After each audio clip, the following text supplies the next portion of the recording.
To je výbava prezidenta. Tu máš displej, pozeraj, tu je displej. A to keď je večer, alebo že potlačíš, tak máš nočné, neviem, no teraz, lebo nepustí to svetlo teraz. Tam máš len displej a nemusíš poznať cez obsluhy. Nastavíš si tento gombík, tento a samo ide auto do piče. Normálne samo riadí. Aha, že nemusíš to riadiť, hej? Absolutne. Koľko tiež nemusíš si riadiť.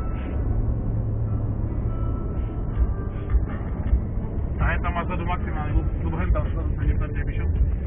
Ty sedíš zadu? Jasno. Zadu sedíš, hej? To je najbezpečnejšie miesto. Tam, kde Mišo. To je najbezpečnejšie. Sedí a tam vytáhne meso. Chladničku? Si pozri chladničku. Videl som už, ide Mišo to natáča. Tak to má vypadať. Auto. A to nie je dobré. Toto nie je dobré auto. Toto už je fakt na šoféra auto, vieš. To nie je auto. To nie je, že si kúpiš auto alebo získaš. Jasné. Ne. To len keď teba vozá. Môžeš. Môžeš. To veľa ľudí si to mýli, lebo väčšinou to tých malých chlapcov toto nie chce nám a také kokočí. Toto už nie je dobré auto aj pre mňa. Ináč ako miesta to je plný kokot. Áno, miesta máš. Má tu taký, ukáž telefón. Tu je telefón. Vertu. No. To je maximálne naložené. Aha.